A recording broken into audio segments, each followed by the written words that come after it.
होगा डिफरेंशिएशन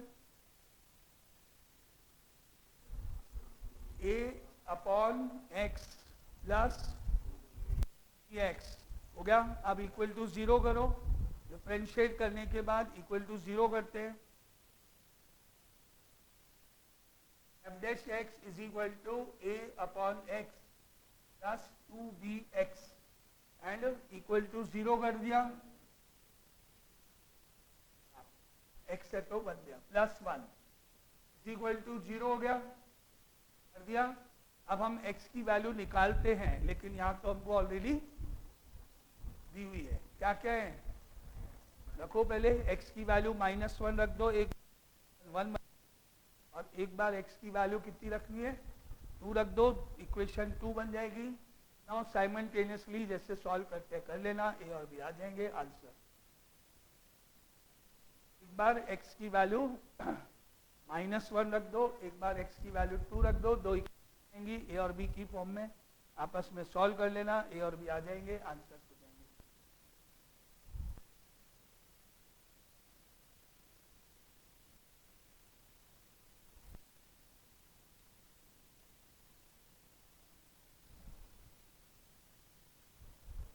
तो x की वैल्यू -1 रखने पर a अपॉन -1 यानी -a हो गया, 2b -1 -2b हो गया, plus 1 is equal to 0 equation 1। और x की वैल्यू 2 रखने पर a upon 2 2b into 2 4b plus 1 is equal to 0 हो गई। अब इसको थोड़ा एलसीएम ले लो, 2 से इंटू हो जाएगा, ये a b plus 2 equal to बन जाएगा।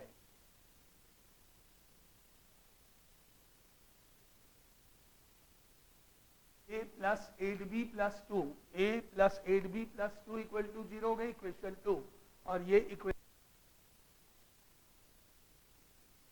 -a minus 2b plus 1 equal to 0 equation 1। दोनों को ऐड करोगे a कैंसिल हो जाएगा, b की वैल्यू फाइंड हो जाएगी। कितने आई b की वैल्यू,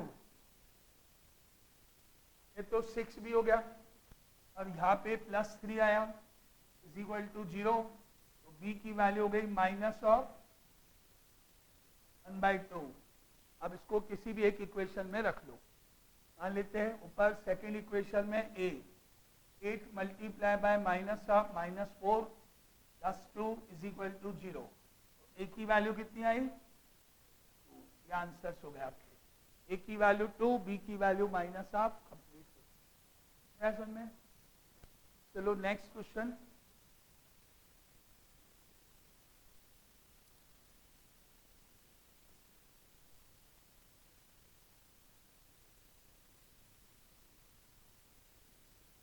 नेक्स्ट क्वेश्चन है, if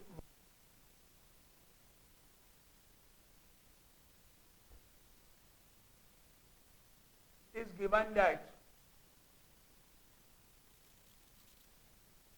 given that x is equal to 1, a function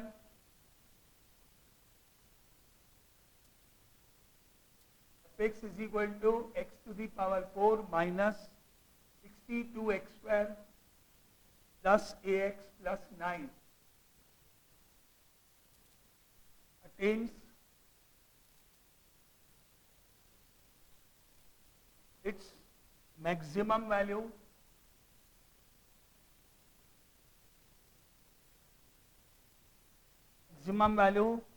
on the interval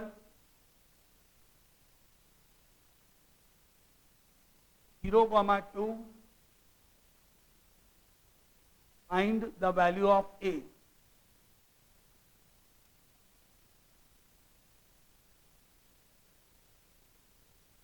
ये भी बिल्कुल वैसा ही क्वेश्चन है, यहाँ पर भी x की वैल्यू 1 दे रखी है जिसपे इस फंक्शन की वैल्यू मैक्सिमम है। पहला स्टेप डिफरेंशिएट करोगे, फिर इक्वल टू 0 करोगे और फिर उसमें x की वैल्यू 1 रख दोगे, क्योंकि जब हम इक्वल टू 0 करके जो निकालते हैं वो वैल्यू ऑलरेडी मालूम है आपको। फटाफट कर दो पूरा, डिफरेंशिएट करो, इक्वल टू 0 करो, x की वैल्यू 1 रखो और a की वैल्यू बताओ कितनी आएगी।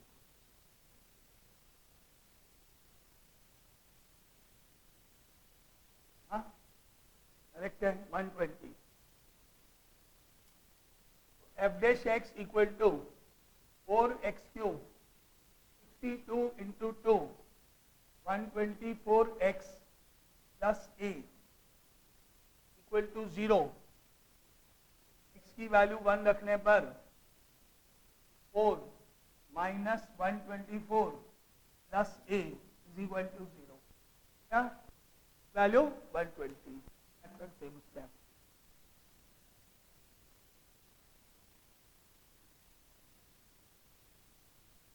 देखो next question, i is equal to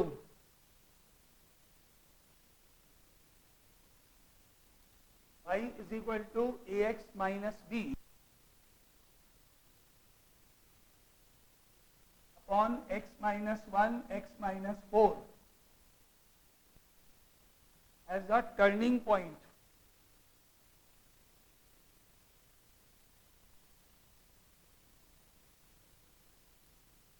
As a turning point 2 comma minus 1. 2 minus 1, find the values of a and b.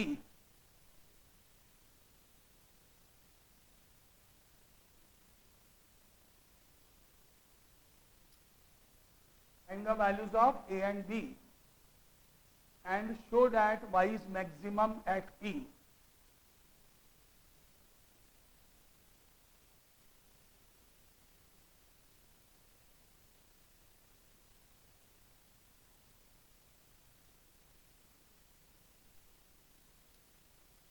Turning point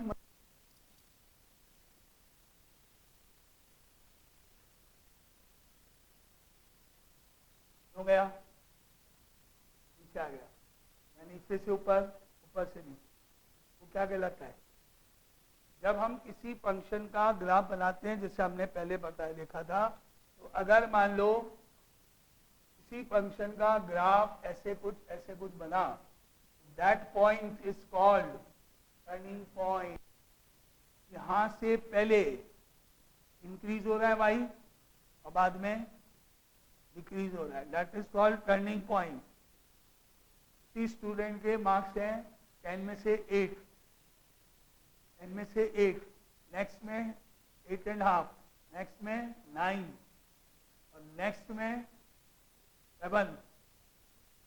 वो जो 9 वाला पॉइंट है वो टर्निंग पॉइंट हो गया ना, वहां से उस बच्चे का बिगड़ना शुरू हुआ, पढ़ाई से दिमाग कट गया, वहां से उसको गलत दोस्ती हो गई, मोबाइल सीख आ गया, कुछ भी जरूर, दैट इज कॉल्ड, बोलते ना टर्निंग पॉइंट है इसकी लाइफ का। ये तो यहाँ से वहां से अप से डाउन हो रहा है, डाउन से अप हो रहा है। किसी का बिजनेस 0 है, अचानक टॉप पे आ गया, ये पर्टिकुलर ईयर टर्निंग पॉइंट है हमारे लिए, यहाँ से हम अप पहुंच गए। टर्निंग पॉइंट मतलब यहाँ से अप से डाउन, डाउन से अप पहुंच जाए एकदम, तो ये पॉइंट कहलाता है टर्निंग पॉइंट।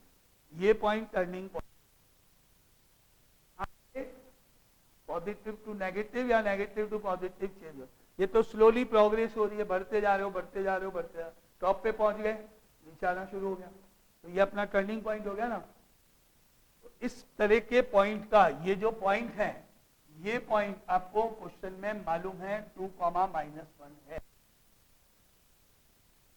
ये जो कर्व है, ये जो कर्व बना है, इसकी इक्वेशन ऊपर है ये वाली, तो क्या ये पॉइंट इस कर्व की इक्वेशन को सेटिस्फाई करेगा? करेगा? यही रूल होता है, अगर कोई पॉइंट किसी लाइन पे या किसी कर्व पे लाई करता है तो उसकी इक्वेशन में रखते हैं हम हमेशा। तो पहले इस इक्वेशन में y की जगह और x की जगह रखेंगे, एक इक्वेशन मिल जाएगी हमको, फिर दूसरी देखेंगे। तो शुरू करो।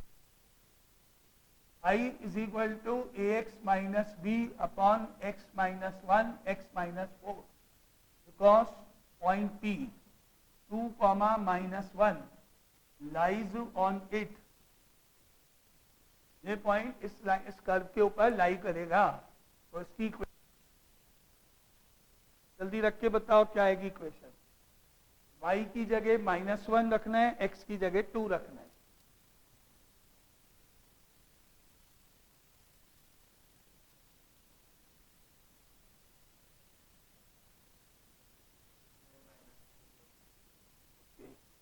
y की जगह -1, x की जगह 2 रखने पे 2a minus b upon 2 minus 1 1 and 2 minus 4 minus 2, तो नीचे अपॉन में कितना हुआ, और वो माइनस क्रॉस होके +2 हो गया उधर, तो इक्वेशन 1 बन गई 2a minus B equal to 2।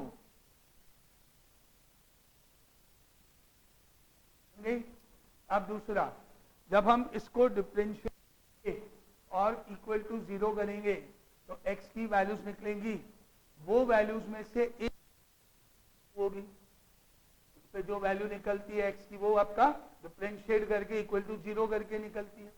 तो ये जो 2 है वो कैसे डिफरेंशिएट, तो x की वैल्यू हमको पता है, हाँ उसी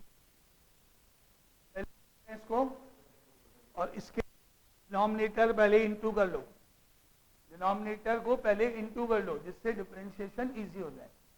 तो पहले इसको y is equal to ax minus b upon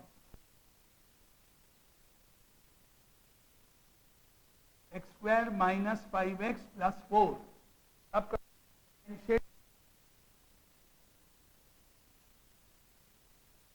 sorry quotient rule, अब क्वेश्चन टूल लगाते हुए डिफरेंशिएट कर जाओ उसको, तो क्या आएगा d by x equal to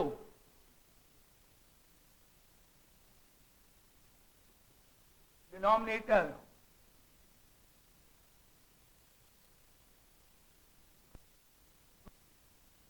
ax का a माइनस b का 0 होता है, माइनस न्यूमरेटर में ax माइनस बी, और डिनोमिनेटर का derivative 2x minus 5 whole upon denominator का स्क्वायर।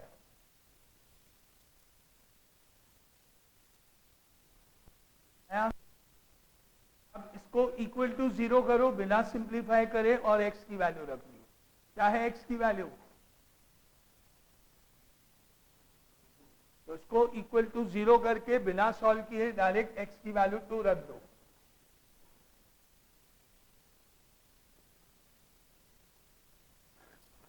उसको +10 + 4 -2 तो इंटू a, तो -2a हो गया। अब माइनस और 2 इंटू 2 4, 4 माइनस 5 -1 में सेम 4 -10 प्लस 4 -2 का स्क्वायर 4 हो गया 0।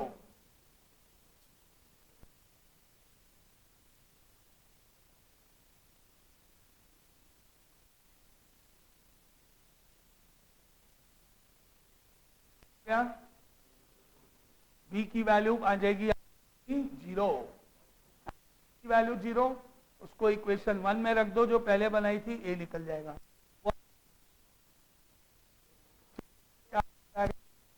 v तो हो गया complete.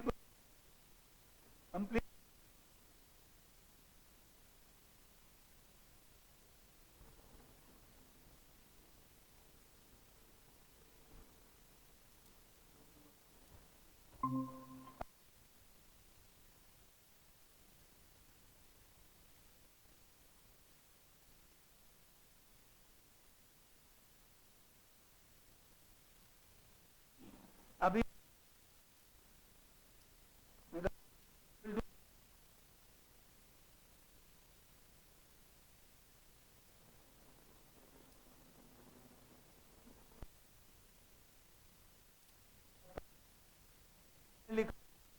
x square -5x plus 4 into ऊपर क्या था a, फिर -ax माइनस b और इसका 2x माइनस 5 और x square minus 5x plus 4 का होल स्क्वायर।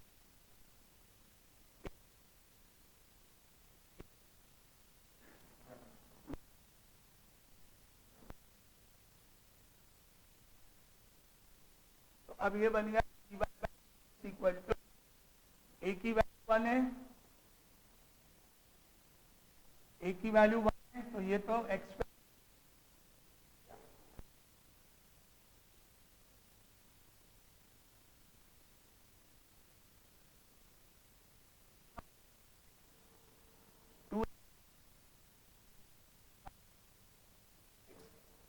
और whole x square minus 5x plus 4 का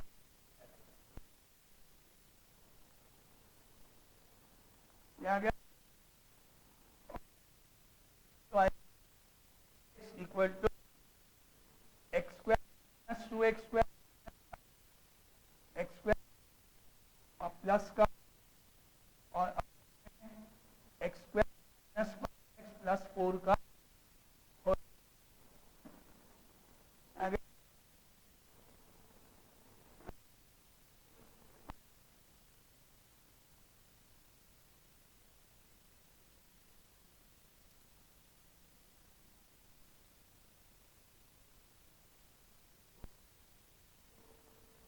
ये 2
चलो अब maximum and minimum values in a close interval शुरू करें। अभी तक हमने फंक्शन का ग्राफ बनाया था वो पूरी नंबर लाइन पे था, पूरे रियल नंबर्स पे था, सब पूरा कंप्लीट। अब हमको अगर क्वेश्चन में बोला जाए भाई 2,6 मान लो ऐसे क्लोज इंटरवल, तो आपका ग्राफ जो है वो इसके बीच में बनेगा। यानी आपको x की वैल्यू 2 रखनी है और 6 रखनी है और बीच की वैल्यू रखनी है। जैसे यहाँ पे ये 2 हो गया, यहाँ पे कहीं 6 हो गया, ठीक है। यहाँ से इतना ग्राफ बनेगा। 2 रख के y निकलेगा, 3 रखोगे, 4 रखोगे, 5 रखोगे, बीच की और वैल्यू रखोगे। ग्राफ केवल इतना ही बनाना है, 2 और 6 के बीच में ही बनाना है। तो उसके बीच में एक हाईएस्ट वैल्यू आ जाएगी, एक लोएस्ट वैल्यू। एक लोकल में क्या होता है, एक से ज़्यादा मैक्सिमा होता है, एक से ज़्यादा मिनिमा होता है, इसलिए उसको हम लोकल वर्ड यूज़ करते हैं। यहाँ पर एक ही मैक्सिमम और एक ही मिनिमम निकलेगा। उसके लिए आपको क्या करना है वो देखो। पहला example 1,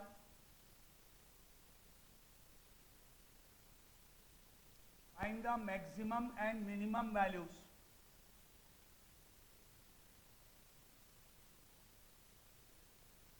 maximum and minimum values. Absolute maxima और एब्सोल्यूट मिनिमा भी आता है कई बार, है ना। Maximum and minimum values of fx is equal to 2x cube minus 24x plus 107 in the interval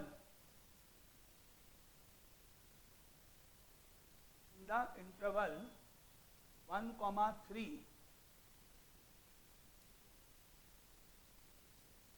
closed. तो पहला आपका वही स्टेप है, डिफरेंशिएट करोगे, इक्वल टू 0 करोगे, x की वैल्यू निकालोगे। वहां तक तो वही का वही, differentiate equal to 0 values of x, वो तो वही करना है।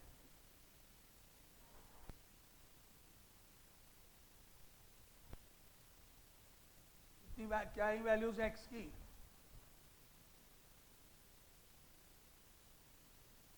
4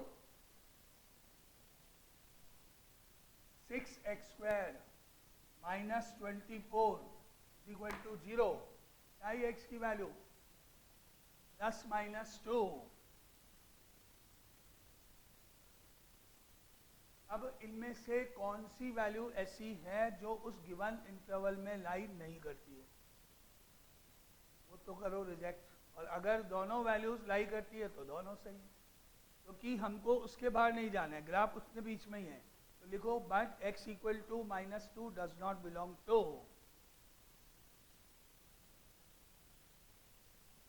1,3।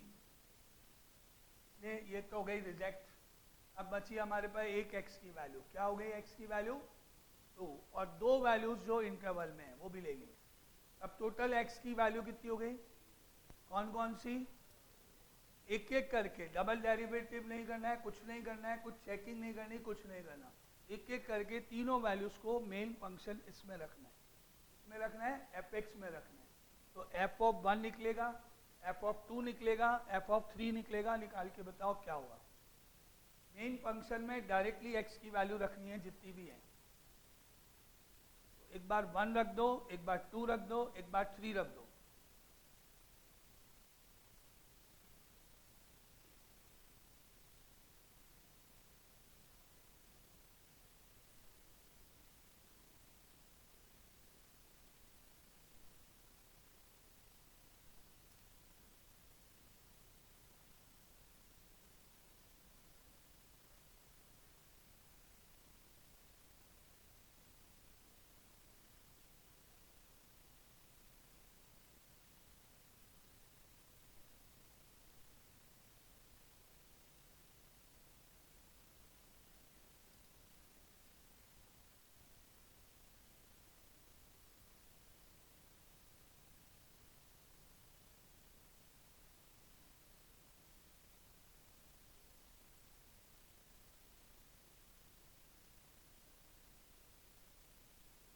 क्या क्या 1 रखने पर, 2 रखने पे, 3 रखने पर, x की वैल्यू 1 रखने पर, 2 रखने पर और 3 पे लो 89। ओके, अब हाईएस्ट वैल्यू कौन सी है? तो ऐसे लिखो answer, maximum value is equal to 89। कब है ये वैल्यू? x की वैल्यू क्या रखी आपने? देखो maximum value equal to 89 at x equal to 3। अब मिनिमम वैल्यू कितनी है? तो देखो मिनिमम वैल्यू इक्वल टू 75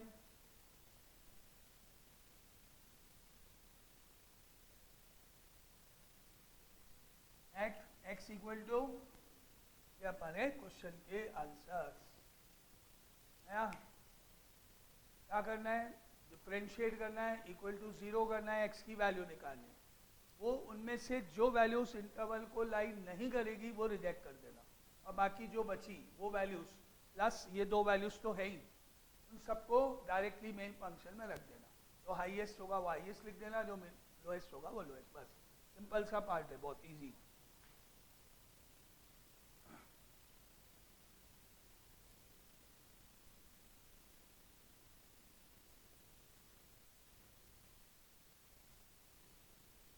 गया यहां तक समझ में?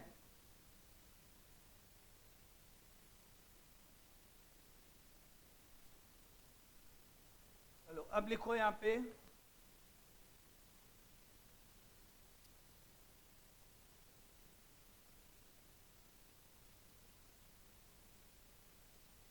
applied problems on maxima and minima।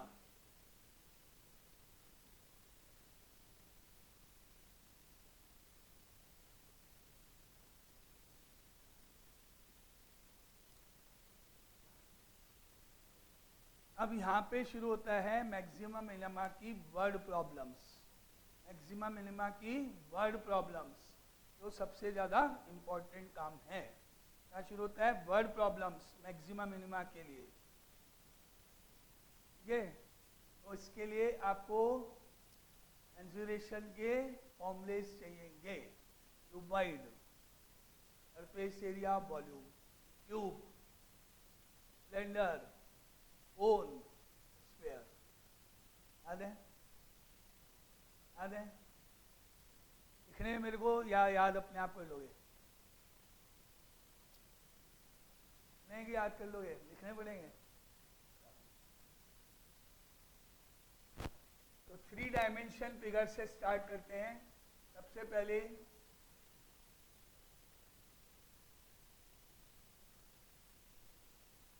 Surface area of cuboid.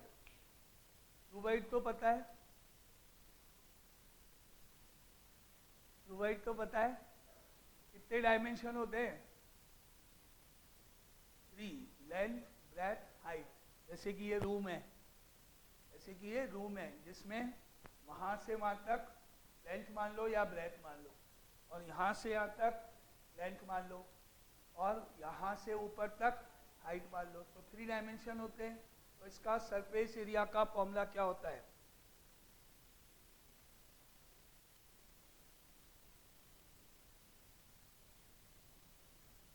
LB plus EH plus 2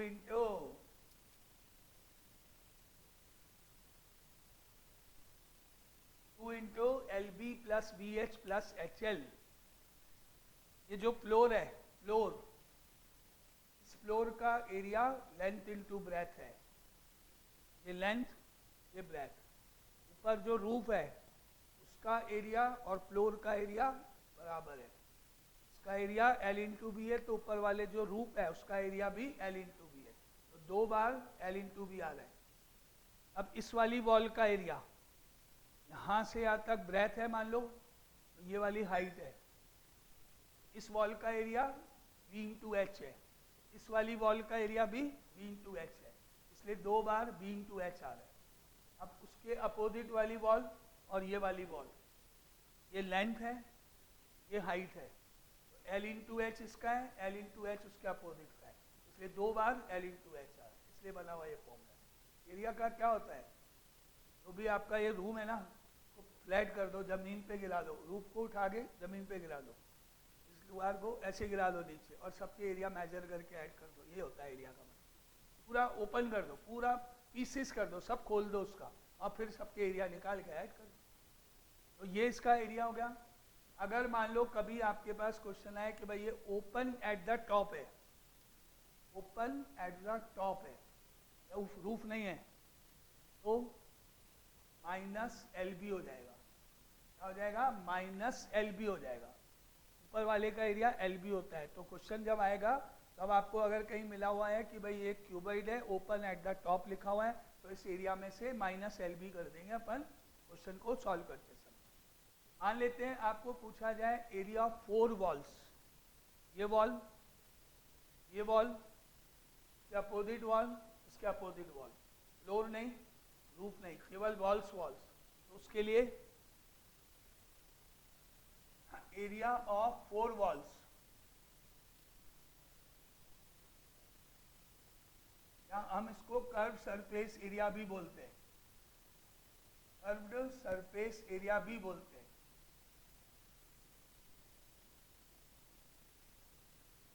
equal to wise of, ये एल बी हट जाएगा दोनों, फ्लोर का एल बी भी जाएगा, ऊपर टॉप का एल बी भी जाएगा, दोनों एल बी हट जाएंगे, b h plus h l bar 2 into b h plus h l, और इसमें से h कॉमन आता हुआ दिख रहा है, तो फॉर्मूला क्या बनेगा, 2 इंटू हाइट ब्रैकेट में length plus breadth, 2 into h l plus b. मान लो मेरे को इस रूम में वाइट वॉश करानी है, वाइट वॉश कलर कराना है, पेंट कराना है, फ्लोर पे तो कराना नहीं है, फ्लोर पे तो टाइल्स लग रही है, फ्लोर पे थोड़ी कलर कराना है।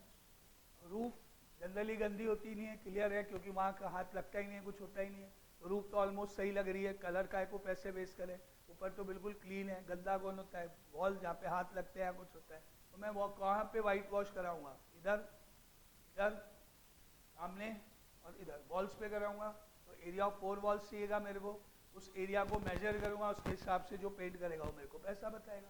ऐसे तो मेजर करके बताते हैं भाई ये इतना एरिया आपने कवर किया, इस रेट से हम पैसे लेते हैं, तो उस केस में आपका ये वाला फॉर्मूला लगे एरिया ऑफ 4 वॉल्स में। ठीक है, अब आ जाओ वॉल्यूम, वॉल्यूम ऑफ क्यूबॉइड, बोलो किसी को आता है तो, volume of cuboid is l b h. इस रूम में कितना स्पेस है अंदर, उसको वॉल्यूम बोलते हैं, और इसको चारों पूरा ओपन करके ग्राउंड पे फ्लैट कर दें, बाउंड्री वॉल मार्क कर दें उसकी फ्लैट करके, और मेजर कर लें, दैट इज एरिया। अंदर कितना स्पेस है, दैट इज कॉल्ड वॉल्यूम। ठीक है, अब क्यूब पे आ जाओ, cube, surface area of cube. Cube में और क्यूबॉइड में क्या डिफरेंस है, जैसे रेक्टेंगल और स्क्वायर में होता है, अगर आपकी लेंथ और ब्रेथ और हाइट तीनों इक्वल है, तीनों इक्वल है, तो दैट इज कॉल्ड क्यूब। इसमें हम साइड यूज करेंगे, वर्ड साइड, जितनी लेंथ है उतनी ब्रेथ है उतनी हाइट है, सेम यहाँ से यहाँ तक 10, ये भी 10, और आप हाइट भी 10 रखने जा रहे हो, तो ये जो रूम बना ये क्यूब कहलाएगा, क्यूब। ठीक है, जैसे डाइस होती है ना, आपने डाइस देखी, लूडो वगैरह खेलते हैं, दैट इज क्यूब। तो उसलिए उसका सरफेस एरिया में क्या आ जाएगा, यहाँ पे 6 into side square, side into side floor का, साइड इंटू साइड ऊपर का, 2 बार साइड इंटू साइड, एक इसका एक इसका, 4 टाइम्स साइड इंटू साइड, एक इसका एक उसका, 6 टाइम्स साइड इंटू साइड हो गया। ठीक है, और इसमें भी वही, अगर 4 वॉल्स की बात करें, एरिया ऑफ 4 वॉल्स में चला जाएगा 4 इंटू साइड स्क्वायर, तो कम हो जाएगा फ्लोर और रूफ का। और वॉल्यूम की बात करें तो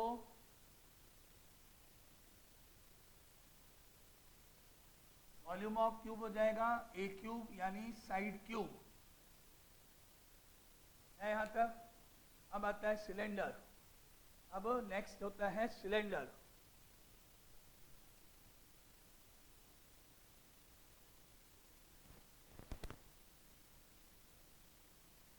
सिलेंडर में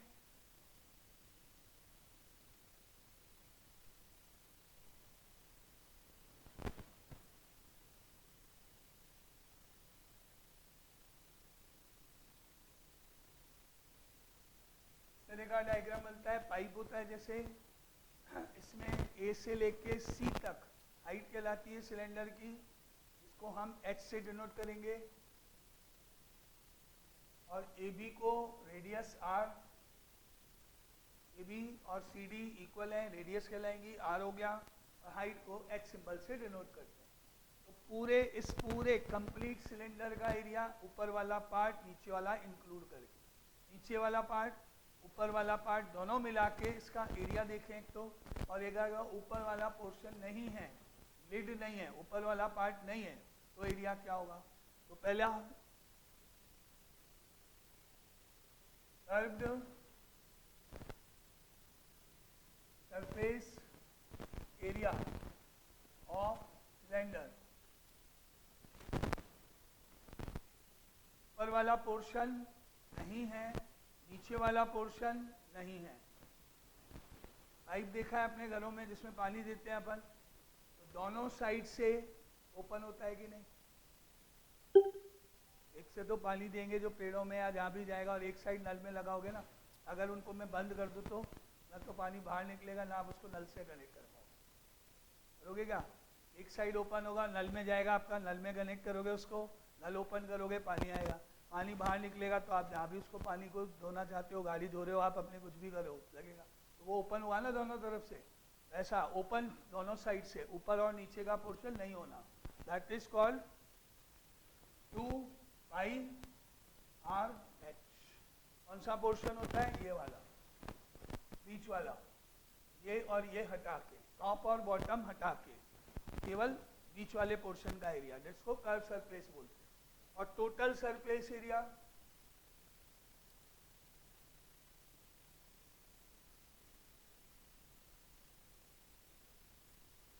इसमें ऊपर वाला पोर्शन जो सर्कुलर है पाई आर स्क्वायर, नीचे वाला पोर्शन भी सर्कुलर है पाई आर स्क्वायर, तो pi are square plus 2πrh plus pi are square, that is 2πr square plus 2πrh, और 2πr कॉमन लेके r प्लस h लिख दिया जाता है। में ऊपर का पोर्शन है, नीचे का है, बीच वाला portion. And volume of cylinder, volume of cylinder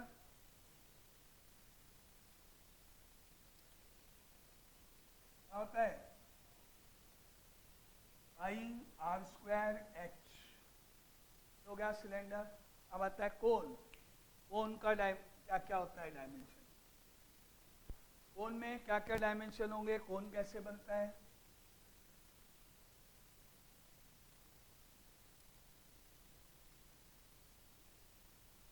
ऐसे बनेगा कोन। इसमें क्या क्या डायमेंशंस आएंगे यहाँ पे? ये h, ये r, ये l। l for slant height, h for height, r for radius. l क्या होती है? Slant height. अब एक आ रहा है इसका कर्व सरफेस एरिया।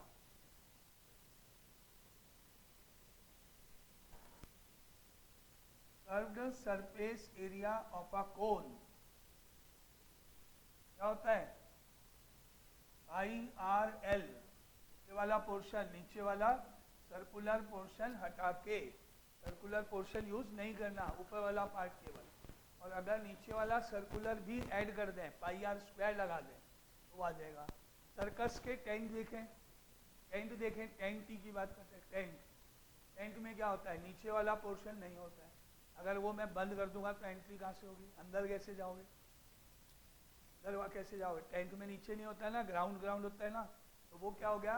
ऊपर वाला पोर्शन पाई आर एल हो गया। हाँ, तो नेक्स्ट है total surface area. Total surface area of a cone क्या होता है, पाई आर ब्रैकेट में L plus R, pi R L तो कर्व सरफेस एरिया, नीचे वाला पाई आर स्क्वायर, और volume of cone 1/3 pi square H.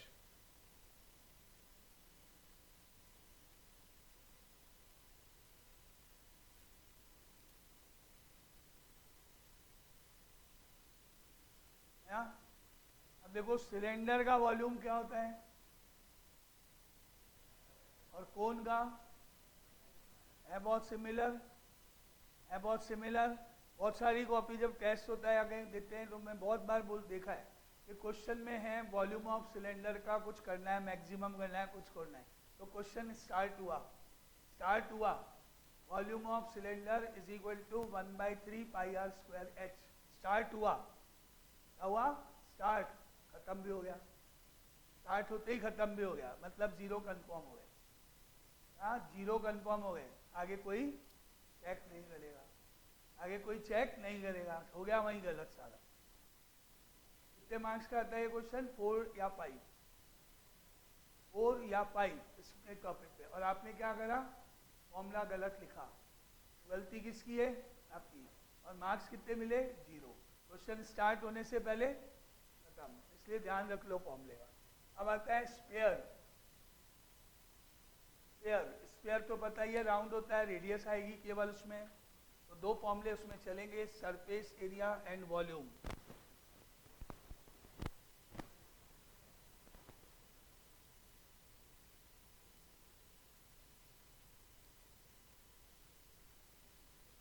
Surface area of sphere is 4 pi are square. इसमें आपको कर्व नहीं आएगा, इसलिए केवल टोटल ही आता है। और 14 वॉल्यूम,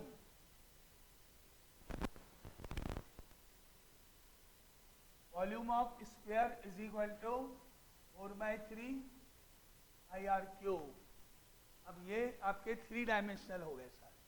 अब मुझे ये बताओ 2 डायमेंशनल के भी लिखाने हैं कि आपको आते हैं, जैसे रेक्टेंगल, रेक्टेंगल में perimeter and area, square perimeter and area, equilateral triangle area √3/4 side square आता है, और normal triangle half into base into height, normal triangle जो भी होगा, ठीक है। तो 2 डायमेंशनल में क्या होंगे, ट्राइंगल हो गया, रेक्टेंगल हो गया, स्क्वायर हो गया, सर्किल हो गया, ये सारे 2 डायमेंशनल हैं। सब में पेरीमीटर एरिया वो आता है सबको, वो तो लिखने की जरूरत नहीं है, बस ठीक है। आज के लिए कल अपन करेंगे इसके ऊपर क्वेश्चन, तो कल याद हो क्या जाने चाहिए अब तो। अब ये नहीं बोले आपको हमको याद नहीं है, आते नहीं है, ये नहीं है ना, अब तो लिखवा दिए पूरे।